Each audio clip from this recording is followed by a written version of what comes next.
Here's William Lane Craig to react to a TikTok atheist. At least I think it's TikTok. It's some kind of portrait mode app.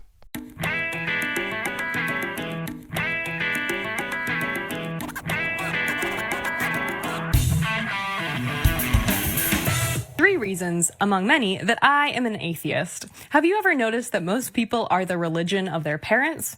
You'd think that if there was one super obvious religion, then everyone would have converted to that by now, but instead, most people are the religion that their parents are affiliated with. This is not a great argument for atheism, but it is strong evidence that most folks don't choose a religion based on carefully considering all the options. They usually default to the religion to which they are most exposed. Craig often tells the story of being converted to Christianity by the cute red-headed girl who sat in front of him in his high school German class. If she had been a Muslim, maybe he'd be a Muslim apologist now.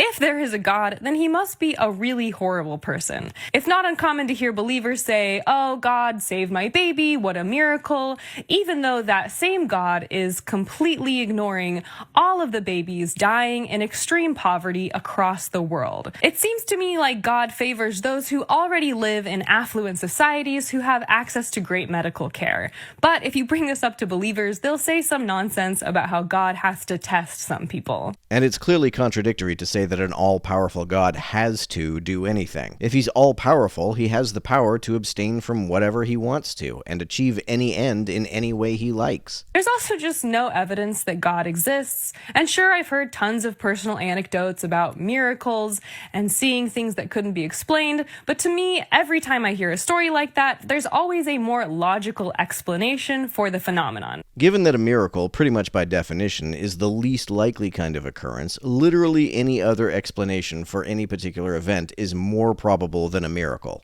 Some say the human body is evidence that God exists, but it's riddled with design issues. We get addicted easily, our eyes are too weak, we need surgery constantly, and before modern medicine, women died in childbirth all the time. Well, now these comments by this young woman are thoughtful, I think, and deserve a serious response. She presents three arguments in favor of atheism.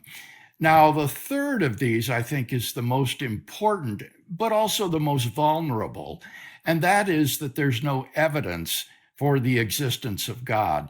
And here I think it's very evident that she's simply not informed very well about the arguments for God's existence. Whenever someone says there's no evidence for God, Craig replies by saying, "Here are some arguments," as if that's the same thing as evidence. Some arguments are based on evidence, but when I say I want evidence for God, I mean I want to see God, not a syllogism. She doesn't seem to have any understanding of things like the cosmological argument, the teleological argument from fine-tuning, the moral argument, the ontological argument. The ontological argument is an a priori argument, which means it's an argument that doesn't appeal to any evidence at all. Someone asking for evidence is not going to be interested in an argument that is not only not evidence, but also not based on any evidence. Instead, she appeals to purported miracles or strange phenomena that people have seen. I think she wants empirical evidence. She wants you to show her something, not tell her something. And I would encourage her, therefore, to take a look at and interact with some of these arguments for God's existence. I've defended at least 6 such arguments that I think constitute a powerful cumulative case that God does exist. These are available on our website, reasonablefaith.org, or if she prefers to look at videos, I'd invite her to watch some of the videos that I've had of debates with atheists like Christopher Hitchens and others, and see which way the evidence points. I don't think you show the kind of evidence she's looking for. Unless some miracles occurred during those debates that can only be explained by the existence of God, I think she'll come away disappointed. Now, as I say, this is the most important of her 3 points, because if, in fact, there is good evidence for God's existence, then her other 2 points just become difficult questions, just perplexities, but not really proofs that God doesn't exist. For example, she says that most people adopt the religion of the society in which they were raised. Well, that's certainly true, But this isn't an argument for atheism. It's an argument for the weakness of the evidence for any particular religion. Beliefs for which there is robust evidence tend to be much less culturally contingent. That's the point she's making. Beliefs about what the speed of light in a vacuum is, or what the melting temperature of iron is, or similarly demonstrable facts tend to be much closer to being unanimously held than the vast majority of religious beliefs, because these kinds of beliefs are based on clear empirical evidence in a way that most religious beliefs are simply not.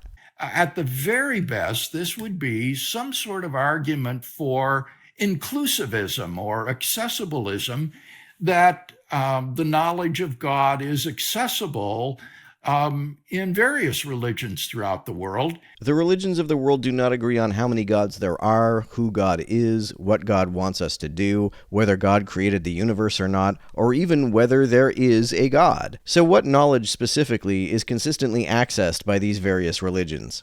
And that's an internal debate among theists, the degree to which salvation or the knowledge of God is accessible in different religions. It's not an argument for atheism. She's just made a category mistake. It's an argument for the dearth of evidence for God, which is a good reason to not be a theist. Now, with respect to someone being grateful that their baby was spared in an accident, I've always found this to be a rather odd sort of complaint by non-believers. If your baby alone was spared, and it was God's will that the other babies die, shouldn't you be grateful? There's a reason why people experience survivor's guilt. It's a very common phenomenon. If your child survived when other children didn't, I can easily imagine someone experiencing a kind of survivor's guilt by proxy. There's just something intuitively unfair about being spared a fate other people had to suffer, especially when you don't know why. Why would you not be grateful that he spared your child, even though the others were taken? It seems to me that a response of gratitude is entirely appropriate. Now, of course, if she's thinking that the sparing of your child is meant to be evidence for God's existence, then she's quite right. That wouldn't be a very good argument for God's existence, but that's not the way it's intended. Instead, this is meant to be an expression of one's gratitude. I think what she was getting at was that it is not that the sparing of one child is evidence of God's existence, but rather that if a God exists who is the universally loving God that so many folks claim him to be, he wouldn't pick and choose which children live and which children don't. Rather, one would expect that everyone experiences the best possible fate. That one's child was saved.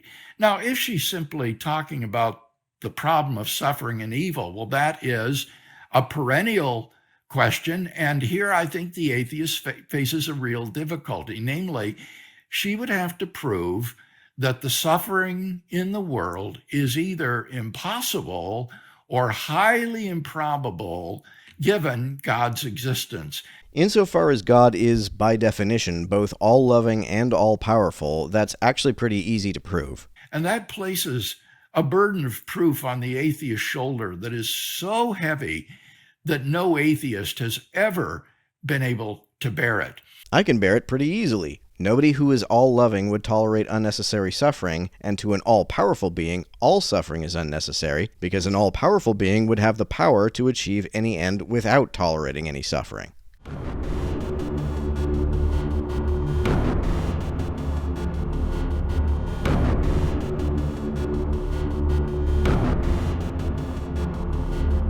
To everyone who helps me out on Patreon, you're a big help. Thanks so much.